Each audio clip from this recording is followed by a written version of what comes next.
മറ്റൊരു കാര്യം പറഞ്ഞാൽ ഈ കഴിഞ്ഞ രണ്ടര വർഷക്കാലത്ത് കേരളത്തിൽ വന്നിട്ടുള്ള ഏറ്റവും വലിയ നിക്ഷേപം അല്ലെങ്കിൽ വികസന പ്രവർത്തനങ്ങളെല്ലാം കേന്ദ്രത്തിന്റെ ഭാഗത്തുനിന്ന് കേന്ദ്രം നൽകിയതാണെന്ന കാര്യത്തിൽ ആർക്കും സംശയമില്ല.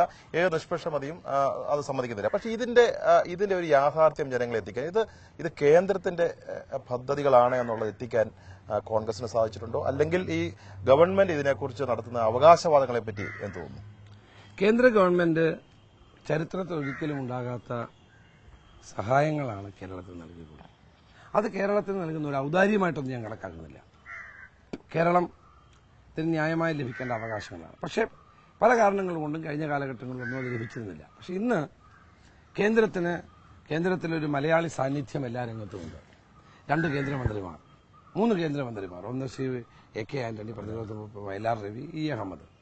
അതുപോലെ തന്നെ മലയാളികളുടെ ഒരു സാന്നിധ്യം cabinet secretary, principal secretary, commerce secretary തുടങ്ങിയിട്ടുള്ള എല്ലാ പ്രധാനപ്പെട്ട വകുപ്പുകളിലും രാഷ്ട്രപതിയുടെ സെക്രട്ടറി തുടങ്ങിയിട്ടുള്ള എല്ലാ മേഖലകളിലും ഒരു മലയാളി സാന്നിധ്യം സജീവമായി ഡൽഹിയിൽ നിലനിൽക്കുകയാണ്. ഞാൻ ഡൽഹിയിൽ 10-25 വർഷക്കാലം രാഷ്ട്രീയ പ്രവർത്തനം നടത്തിയ ഒരാളാണ്. ഒരു കാലത്തും ഇത്രയും വലിയ സ്വാധീനം മലയാളികൾക്ക് ഭരണ രംഗത്ത്, അത് ക്യാബിനറ്റിൽ മാത്രമല്ല ഭരണ സംവിധാനത്തിലുണ്ടായിട്ടുള്ള ഒരു കാലഘട്ടമില്ല. അപ്പം അത് ഫലപ്രദമായി വിനിയോഗിക്കാൻ നമ്മുടെ ഗവൺമെന്റ് സത്യത്തിൽ കഴിയുന്നില്ല എന്നുള്ളതാണ് സത്യം. കേന്ദ്ര ഗവൺമെന്റും ഈ മന്ത്രിമാരും ഈ ഉദ്യോഗസ്ഥന്മാരുടെയും ഒക്കെ സഹായത്തോടെ ചില പദ്ധതികൾ നടപ്പാക്കുന്നുണ്ട്. പക്ഷേ ഇതിനേക്കാൾ കൂടുതൽ ആനുകൂല്യങ്ങൾ നേടിയെടുക്കാൻ ഒരു ഗവൺമെന്റിന്റെ പ്രവർത്തനങ്ങൾ ആവശ്യമാണ്. കുട്ടനാട് പാക്കേജിനെ പറ്റി സണ്ണിക്കുട്ടി പറഞ്ഞു. കുട്ടനാട് പാക്കേജ് കേരളത്തിലെ കുട്ടനാട്ടിലെ കാർഷിക പ്രശ്നങ്ങൾക്കൊരു പരിഹാരം കാണാൻ വേണ്ടിയിട്ടുള്ള കുട്ടനാട്ടുകാരനായ സ്വാമിനാഥന്റെ ഒരു റിപ്പോർട്ടാണ്. പക്ഷെ ആ റിപ്പോർട്ട് സമയബന്ധിതമായി അതിന്റെ പദ്ധതികൾ നൽകാൻ നമ്മുടെ ഗവൺമെന്റ് കഴിയുന്നില്ല. ഇടുക്കി പദ്ധതി അതിങ്ങനെ പൊടി പിടിച്ച് കിടക്കുമ്പോൾ ഞാൻ UDF നേതാക്കന്മാരും കൂടെ പോയിട്ടാണ് അവിടെ ഇതിനുവേണ്ടി ശക്തമായ സമ്മർദ്ദം നടത്തി ആ ക്യാബിനറ്റ് വെപ്പിച്ചത് പാസ്സാക്കിയത്. പക്ഷെ ഇതൊരു നടപടി ഉണ്ടായിട്ടില്ല. സ്പൈസസ് പാർക്ക് സ്ഥലം കൊടുത്തിട്ടില്ല ഇതുവരെ. 1 വർഷം കഴിഞ്ഞു. ആന്ധ്രയിൽ അന്ന് അനുവദിച്ചത് തുടങ്ങിക്കഴിഞ്ഞു. അപ്പം കേരള ഗവൺമെന്റ് ഈ പദ്ധതികൾ ലഭിക്കുമ്പോൾ അതിനുവേണ്ടി ഇൻഫ്രാസ്ട്രക്ചർ ഫെസിലിറ്റീസ് നൽകാനും പദ്ധതികൾ ആരംഭിക്കാൻ വേണ്ടിയിട്ടുള്ള മറ്റ് സൗകര്യങ്ങൾ നൽകുന്ന കാര്യത്തിലും പരാജയമാണ്. ഇവരെ ശ്രമിച്ചിരുന്നെങ്കിൽ ഇതിനേക്കാൾ കൂടുതൽ പദ്ധതികൾ കിട്ടുമായിരുന്നു. എല്ലാ പദ്ധതികളും ഇപ്പം നാഷണൽ ഹൈവേ 40,000 കോടി രൂപയുടെ പദ്ധതി ഉമ്മൻചാണ്ടി മുഖ്യമന്ത്രിയായിരുന്ന കാലത്ത് ഒപ്പുവെച്ചതാണ്. 2 വർഷക്കാലം ടോൾ കൊടുക്കണോ വേണ്ടയോ എന്നുള്ള തർക്കത്തിൽ ഇവർ നടപ്പാക്കിയില്ല. സത്യം പറഞ്ഞാൽ ഈ ഗവൺമെന്റിന്റെ കാര്യക്ഷമതയില്ലായ്മ കൊണ്ട്, അല്ലെങ്കിൽ കൂടുതൽ പദ്ധതികൾ നമുക്ക് കിട്ടിയേനെ.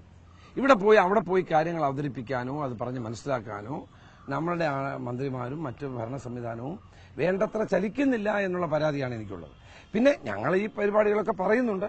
പക്ഷെ കുറെ കൂടി ശരിയാണ്, സണ്ണിക്കുട്ടി പറഞ്ഞത് ശരിയാണ്, കുറെ കൂടി ഈ പദ്ധതികൾ ഇന്ത്യയുടെ ചരിത്രത്തിൽ ആദ്യമായി ഒരു സംസ്ഥാനത്തിൽ ഇത്രയും കൂടുതൽ പദ്ധതികൾ നൽകിയിട്ട് അത് കുറെ കൂടി ജനങ്ങളിൽ എത്തിക്കാനുള്ള ഒരു പ്രയത്നം കോൺഗ്രസ് പ്രവർത്തകന്മാർ ചെയ്യേണ്ടതാണ് എന്നുള്ളത് വിലയിരുത്തൽ ശരിയാണ്. ഞങ്ങളത് ചെയ്യുകയും ചെയ്യും. പിന്നെ മറ്റേ ഒരു തെരഞ്ഞെടുപ്പ് രാഷ്ട്രീയത്തിലേക്ക് വരികയാണെങ്കിൽ ഒരുപക്ഷെ ഇപ്പോൾ CPMന്റെ കഴിഞ്ഞ ദിവസം കൊച്ചിയിൽ നടന്ന കേന്ദ്ര കമ്മിറ്റി യോഗം, അവിടെയൊക്കെ ഉണ്ടായ തീരുമാനം അല്ലെങ്കിൽ അവരുടെ ഒരു തെരഞ്ഞെടുപ്പ് തന്ത്രം എന്ന് പറയുന്നത് ന്യൂനപക്ഷ വോട്ടുകൾ, പ്രത്യേകിച്ച് മുസ്ലിം വോട്ടുകൾ പരമാവധി നേടിയെടുക്കാനുള്ള രീതിയാണ് അവർ നടത്തുന്നത്. ഒപ്പം തന്നെയാണ് CPMന്റെ ഇവിടുത്തെ നേതൃത്വം അല്ലെങ്കിൽ ഭരണ നേതൃത്വം ചില പ്രത്യേക സമുദായങ്ങൾക്കെതിരെ, ഒരുപക്ഷെ ക്രൈസ്തവർക്ക് എതിരെ അല്ലെങ്കിൽ നായർ സമൂഹത്തിനെതിരെ, അങ്ങനെ സമൂഹത്തില് സാമുദായികമായ വിഭാഗീയതകൾ സൃഷ്ടിക്കുന്ന തരത്തിലുള്ള ചില നീക്കങ്ങൾ പാർട്ടിയുടെ നേതൃത്വത്തിൽ നിന്ന് ഉണ്ടാകുന്നത്. ഇതിന്റെ പ്രത്യാഘാതങ്ങൾ എന്തായിരിക്കും? ഇതിനെ എങ്ങനെ കാണുന്നു? തെരഞ്ഞെടുപ്പിൽ മാത്രമല്ല, മാർക്സിസ്റ്റ് പാർട്ടി കഴിഞ്ഞ കുറേ നാളുകളായി കേരളത്തിൽ നടത്തിക്കൊണ്ടിരിക്കുന്നത് വിവിധ സമുദായങ്ങൾ തമ്മിലുള്ള സംഘർഷങ്ങൾ വർദ്ധിപ്പിച്ച് അതിലൂടെ രാഷ്ട്രീയ സൗഭാഗ്യങ്ങൾ ഉണ്ടാക്കുക എന്നുള്ള ലക്ഷ്യത്തോടെയാണ്. കേരളത്തിലെ മാർക്സിസ്റ്റ് പാർട്ടി ഒരു ജന്മിയെ പോലെ പ്രവർത്തിക്കുന്നു. ഇപ്പോൾ മറ്റവരെല്ലാം കുടിയന്മാരാണ്. അവരെല്ലാം മുണ്ടും അരക്കി കെട്ടി അതോടൊപ്പം തന്നെ പഞ്ചപുച്ഛം മടക്കി നിൽക്കണം. എവർ പറയുന്നതനുസരിച്ച് വേണം. എവർ പറയുന്നതനുസരിച്ചില്ലെങ്കിൽ അവരെല്ലാം ഭസ്മമാക്കി കളയും. ഈ ഒരു ധാർഷ്ട്യത്തിന്റെയും അഹങ്കാരത്തിന്റെയും രാഷ്ട്രീയമാണ് CPMന്റെ ഭാഗത്തുനിന്നുണ്ടാകുന്നത്. ഇവിടെ കേരളത്തിൽ ക്രൈസ്തവ മതമേലധ്യക്ഷന്മാരാണെങ്കിലും NSS ആണെങ്കിലും അതോടൊപ്പം തന്നെ മുസ്ലിം സംഘടന, അവരെ SNDP ആണെങ്കിലും അവർക്കൊക്കെ അവരുടേതായ ആവശ്യങ്ങൾ പറയാൻ ന്യായമായി പറയേണ്ടി വരും. അവർ പറയുന്ന ഞങ്ങളുടെ ഗവൺമെന്റ് കാലത്തും അവർ പറഞ്ഞിട്ടുണ്ട്. അപ്പം ചില കാര്യങ്ങൾ നമുക്ക് ചെയ്യാൻ കഴിയുന്നതുണ്ടാകും, ചെയ്യാൻ കഴിയാത്തതുണ്ടാകും. അതിനെ സമചിത്തതയോടെ കാണുകയും അവരുടെ ആവശ്യങ്ങളിലെ പ്രധാനപ്പെട്ട കാര്യങ്ങൾ എന്താണെന്ന് പരിശോധിക്കുകയും ചെയ്യേണ്ടത് ഒരു ഗവൺമെന്റ് കടമയല്ലേ ജനാധിപത്യ സംവിധാനത്തിൽ. 2, തെരഞ്ഞെടുപ്പിനെ കണ്ടുകൊണ്ട് ഇവിടെ മുസ്ലിം സമുദായത്തിന്റെ പ്രശ്നങ്ങളെ യാഥാർത്ഥ്യബോധത്തോടുകൂടി കാണാതെ അതിനെ വികാരപരമായി ഉയർത്തിക്കാട്ടാൻ ശ്രമം അതെപ്പോഴും നടത്തുന്നതാണ്.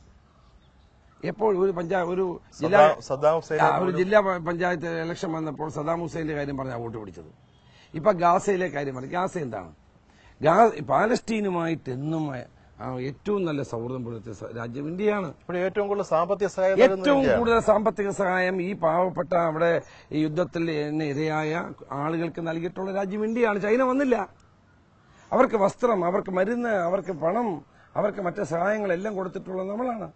ഇന്ത്യൻ പ്രധാനമന്ത്രി മൻമോഹൻ സിംഗ് ഏഴിമലയിൽ വെച്ച് പ്രഖ്യാപിച്ചു പാലസ്തീനിലെ ഗാസയിലുണ്ടാകുന്ന യുദ്ധം അവസാനിപ്പിക്കണം, ഡയലോഗ് ആരംഭിക്കണം, ഇസ്രായേലും പാലസ്തീനുമായി ഡയലോഗ് ആരംഭിക്കണം. എന്തിനേറെ ഇന്ത്യയാണ് ആദ്യമായി പാലസ്തീനെ ഒരു രാജ്യമായിട്ട് അംഗീകരിച്ചത്. അവിടുത്തെ യാസർ അറാഫത്ത് ഉൾപ്പെടെയുള്ള പാലസ്തീനിലെ പൊരുതുന്ന ജനങ്ങൾക്ക് ഏറ്റവും കൂടുതൽ പിന്തുണയും അവർക്ക് ഏറ്റവും കൂടുതൽ സഹായം ചെയ്തിട്ടുള്ളത് കോൺഗ്രസും ഇന്ത്യയുമാണ്. ആ വസ്തുക്കളൊക്കെ മറച്ചു വെച്ചിട്ട് എവരുടെ പ്രചരണം കേട്ടാൽ തോന്നും കോൺഗ്രസിന്റെ ആളുകളാണ് ഗാസയിൽ ഇപ്പോൾ ഈ പാലസ്തീൻകാരെ ആക്രമിക്കുന്നത്. ഇപ്പൊ രാജ്യത്തിന് നേരെ വെല്ലുവിളി ഉയർത്തുന്ന പാകിസ്ഥാനെ എന്തുകൊണ്ട് ഇവർ തള്ളി പറയുന്നില്ല? ഇവരെ അതിനെതിരെ സംസാരിക്കുന്നില്ല. പാകിസ്ഥാൻ ഭീകരാക്രമികളാണ് ഇവിടെ ബോംബെയിൽ സ്ഫോടനം ഉണ്ടായി പാവപ്പെട്ട നൂറുകണക്കിന് ആളുകളെ കൊന്നൊടുക്കുക. അതിനെപ്പറ്റി സംസാരിക്കും. അപ്പം ഇതൊക്കെ വളരെ ബോധപൂർവമായി ചെയ്യുന്ന ചില നീക്കങ്ങൾ. ഇടയ്ക്ക് ശ്രദ്ധിക്കേണ്ട ഒരു കാര്യം, ചൈനയും ഇതുവരെ വിമർശിച്ചിട്ടില്ല. ചൈന ഇതുവരെ വിമർശിച്ചിട്ടില്ല. അപ്പൊ ഇതെല്ലാം കൂടി നമുക്ക് വെച്ച് കാണുമ്പോൾ നമ്മുടെ രാജ്യത്ത് തെരഞ്ഞെടുപ്പിന് വേണ്ടി ഏത് തരംതാണ പ്രവർത്തനത്തിലേക്കും ഇവർ പോകും എന്നുള്ളതിന്റെ ഏറ്റവും വലിയ തെളിവാണ്. അതേസമയം കേരളത്തിലെ മുസ്ലിം ജനസാമാന്യത്തിന് വേണ്ടി വാചകമടിയല്ലാതെ 31 മാസമായിട്ട് ഒരു പ്രയോജനവും അവർക്ക് ചെയ്തു കൊടുക്കാൻ ഇവർ കഴിഞ്ഞിട്ടില്ല. ഇവരെ ഈ പിന്നോക്കം നിൽക്കുന്ന കേരളത്തിലെ 26% വരുന്ന മുസ്ലിം ജനസാമാന്യത്തിന്റെ ജീവിത പ്രശ്നങ്ങൾക്ക്, അവരുടെ വിദ്യാഭ്യാസപരമായ പ്രശ്നങ്ങൾക്ക്, സാമൂഹ്യമായ പ്രശ്നങ്ങൾക്ക് പരിഹാരം കാണാൻ ഒരു നടപടിയും ഈ സർക്കാർ ഉണ്ടാക്കിയിട്ടില്ലല്ലോ. നരേന്ദ്രൻ കമ്മീഷന്റെ റിപ്പോർട്ട് നടപ്പാക്കിയത് UDF ആണ്.